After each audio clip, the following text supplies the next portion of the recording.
Shalom Yasharallah. Before we go into this lesson, we give all honor, all glory, and all praises to Yahweh, Sokal, Halalyam, Yahweh, Bahasham, Yahushai, Bahasham, Rakakwadash. We give double honor to the apostles and prophets and elders of James Khan, but to us great millstone for to bring forth the 100% truth that I bring currently edified under. Shalom to the elect and the tabernacle of David, and I'm a brother Kazak Yasharallah coming to this lesson. Now, this is probably the last question that I had to answer from the Achians, from the men of Yahweh Hashem Yahushai, that does the will of Yahweh Hashem Yahushai. Not going to call no names, but of course, all the others that I did was really questions that was answered as to what you could probably use for certain things, and for those who are already on or going through a situation, what you need to use, which I gave all the answers to. I think I gave a overall of 3 to 4 remedies that does work per answer. So I believe all is supposed to work out. It depends on what you choose to do. And let's go on to this one, because this one is dealing with the appendix. So let's get some information about the appendix.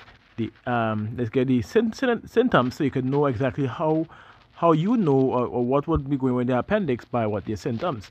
And then we could go about a way of relieving you of the symptoms, which, like, go into the description, and it says the description that appendicitis is a disease of the appendix, and inflammation of the appendix is appendicitis. So it tells you direct inflammation of the appendix is appendicitis.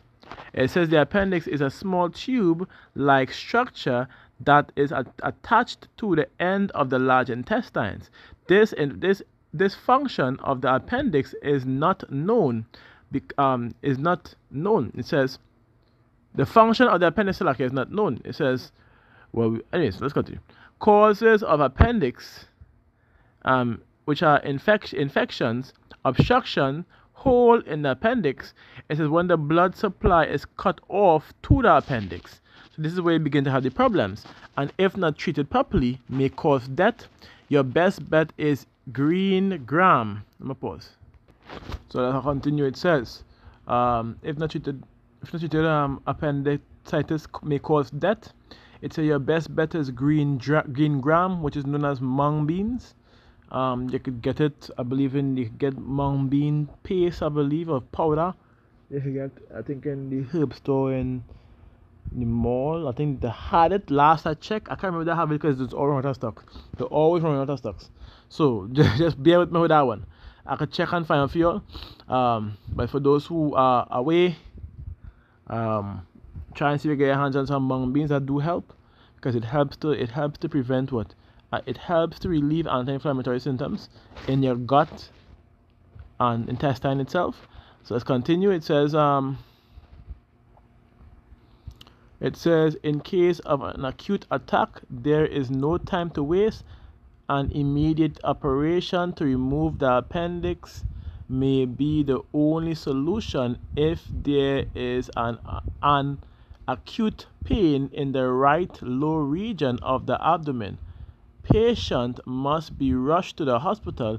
If the appendix ruptures, it may cause immediate death. Hospital first, question later. Now, that is not usually...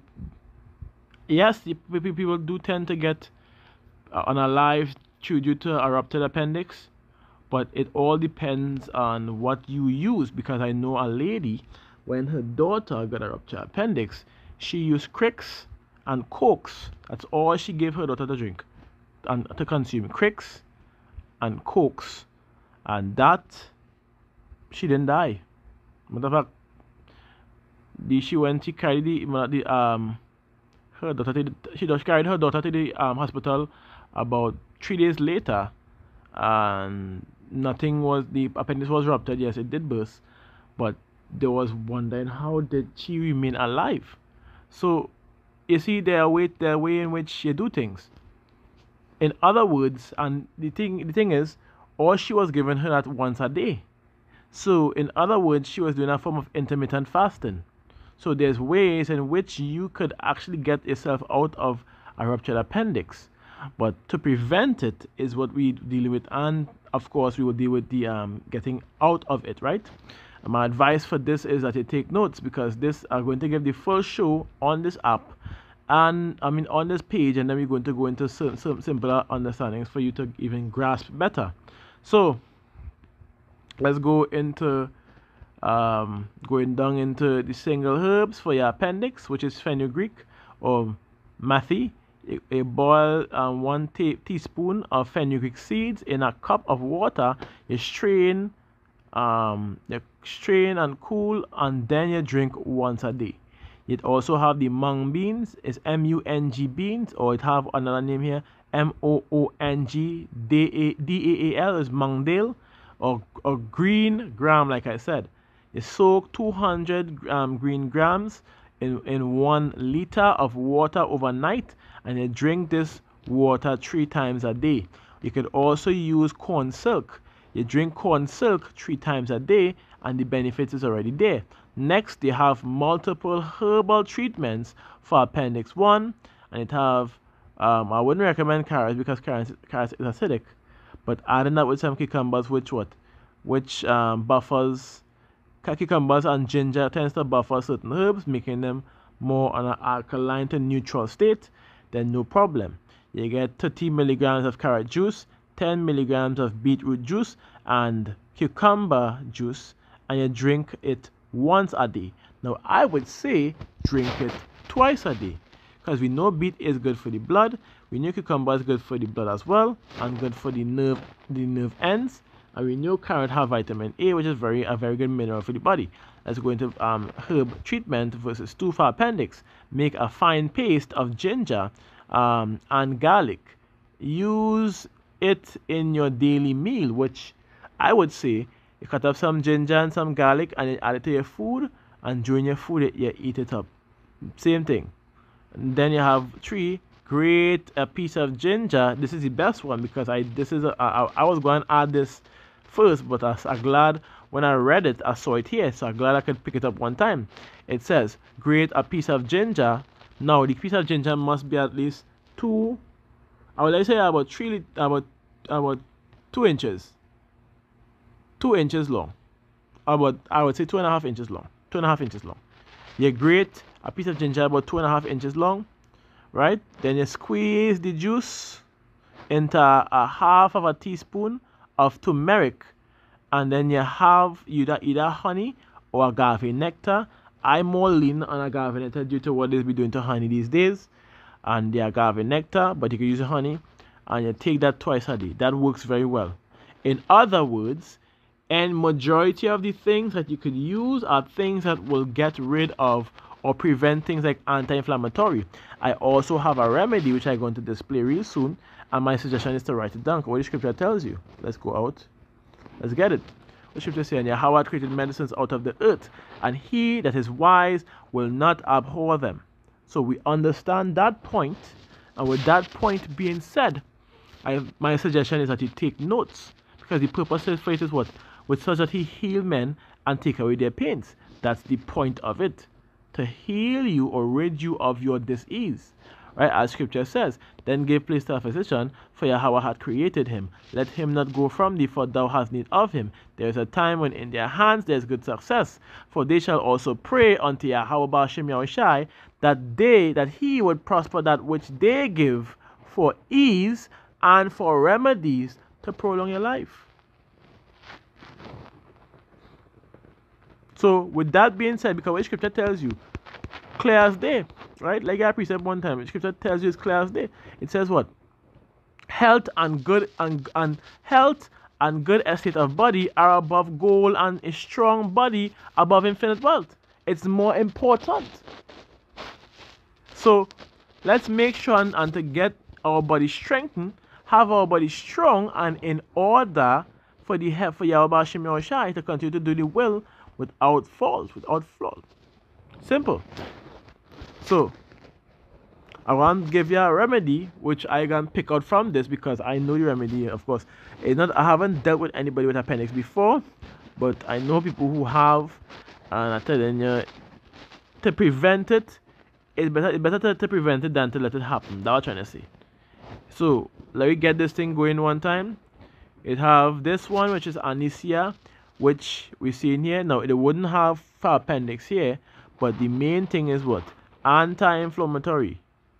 And what it says is a powerful anti-inflammatory and antiseptic herb. Main point. Now, this is going to have foundation detox. This is going to go into our foundation detox. Foundation detox consists of the burdock root, the yellow duck, the sarsaparilla, the anisea, and the hops is going to be changed. The hydrangea is going to change into hops. So again, the burdock root, the yellow duck, sarsaparilla, the anisea, and the what? The hops. And why is that? Because when you go lower down, this is what the hops does, which is very, very good. Hops tend to do what? Like read it. It says hops, right? Has antibacterial, anti-inflammatory, and anti-cancer properties. Hops is used in traditional medicines to break up inflammation, relieve pain, promote digestion, urination, and appetite, to treat rheumatic pains, infections, insomnias, and sleep disorder, and to reduce anxiety and tension, attention deficit hyperactivity disorder. And then we have irritability and nervousness.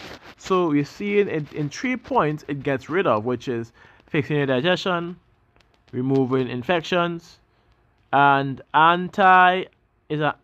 breaks up inflammation, or anti-inflammatory, in other words. 2 in 1.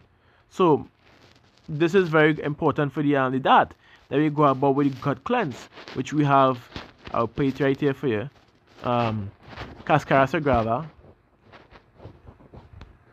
and this one is a separate one I want to show you after. Cascara sagrada, we have chaparral, we had to get blessed thistle, we had to get guaco, and we had to get it is prodigiosa. Where you going? I think I had them here. Right, prodigiosa.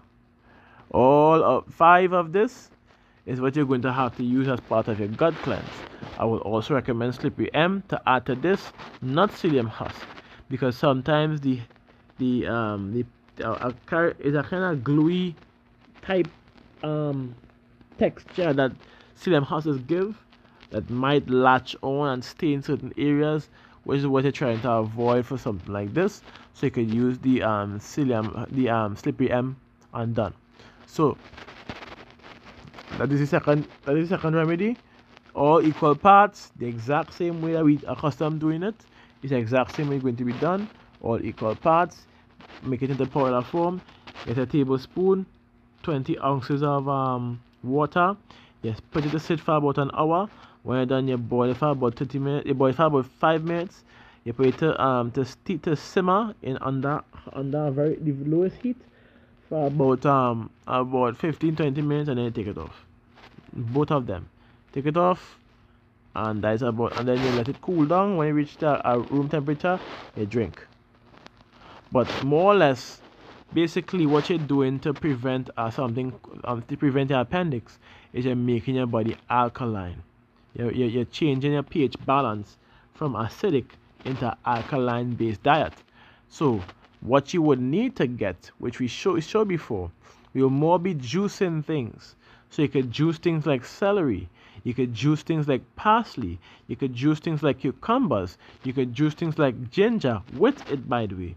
Add some garlic with it, add some watermelon juice with it. Not without the seed, by the way. No seed. Seed is the worst thing you could add to your gut if you have an appendix issue, because that would be worse. So no seed, by the way. So remove the seeds if you could, or strain the seed out and you juice that. Just that, and they're good to go. And you would see the difference in your overall health. If you're going through the appendix situation, you will be relieved within the cleanse. Now, most important herb we have here is known as what? Contribo, also known as dark flower. This plant, and I'm saying this with all honesty, the Yahweh Shemyawisha has designed this plant like this for a purpose. If you consume the flower of this plant, you are going to be in the toilet for about 8 hours, or even vomiting for about 8 hours, or both. The reason for this, it cleans out all the mucus from your brain to your toe, which is inflammation, which is infections, which is parasite base, which is toxins, metals, acids. So without that understanding, if you do get a ruptured appendix and you have this in your household, consume it. This will save your life. This right here. And if you don't have an appendix issue, consume it, because it will prevent it. It's very bad. Very bad. I hear very bad of taste. It's very bad of feel. But regardless of what, it's actually one of the best herbs you could get in this time, because for those who don't know, this is probably one of the only herbs you could use to get rid of the shot. If they take the shot, which of course I hope you didn't have to take the shot, but if it did, it's probably one of the best herbs you could use for that. That will get rid of all the situation in a system. Or ever been in a situation, not even that. You see how the co-virus did this latch on because of the bromine. It is leave a trace in your body to mimic. That will be removed from your body as well, making your body much more strong and durable for any other pathogens instead of being weakened by that same co-virus. You understand what I'm saying? For those who did not know, now you know. So I hope this information was clear as possible and edifying. Remember what we read. We gave my take on how to prevent appendix issues. Then we also have the single herbs, which are the fenugreek for the appendix. You boil it, the fenugreek seeds. Then we have the green gram. Then you have the multiple, which is the carrot juice, beetroot juice, and cucumbers. Then you have ginger, garlic. Then we have ginger grated with turmeric and honey to remove anti-inflammatory issues. And this is something I used to do as well. One more thing I must add. I have to add this because this is one of the powerful, a very powerful remedy for anti-inflammatory. You get moringa. You add some moringa leaves, about 2 handfuls of moringa leaves in your blender. 2 handfuls of moringa leaves in your blender. You get at least 4 sticks of ginger, 4 sticks of ginger, so like 3 sticks of turmeric. You get a squeeze of about 4 regular lime, or 1 whole lemon. I want you to hear this correctly. 4 regular lime, 1 whole lemon, and you add some honey to it, and you add some either rainwater or spring water. And what you're going to do is you're going to blend up that and completely blend it up. After you blend it up completely, you strain the residue from the blender, and you separate the water from the solids. You remove that completely. You put your water. You're making enough to make about 4 liters. You get 2 liter bottles. You fill them up, and every day you drink a glass for the next 10 days. That would do the trick. Literally. Not just that corrects your whole gut. It corrects your blood. It corrects your circulation. It corrects your energy boost. It corrects your immune system. This works very like a charm. I remember I used to do that right through, and I go into work and I have all the energy in the world. I couldn't stop. My energy was too high. This is me being 100%. So you could do some juices. You have a cucumber juice. You could do cucumbers. You could do cucumbers, beetroot with some ginger and carrot if you need to, and then add some agave nectar. You have your ginger. I'll show you something. You have your ginger, your turmeric, and your honey. You have the one I call juices. You could do on a daily, and the aim is to juice fast for about 7 to 10 days, and you wouldn't have to worry about your appendix being ruptured or appendix giving problems for a very long time. So I hope this information was clear and edifying. And we say Shalom Yasharala, Kal Halaliam, Yahweh, Bahashem, Yahawashi, Bahashem, Rakakwadash. We give double honors to the apostles and prophets and elders of James Combat and us great millstone for the bring forth the 100% truth that I bring currently edified under. Shalom to the elect and the tabernacle of David. And I'm my brother Tazaria Kazak saying to you, Shalom.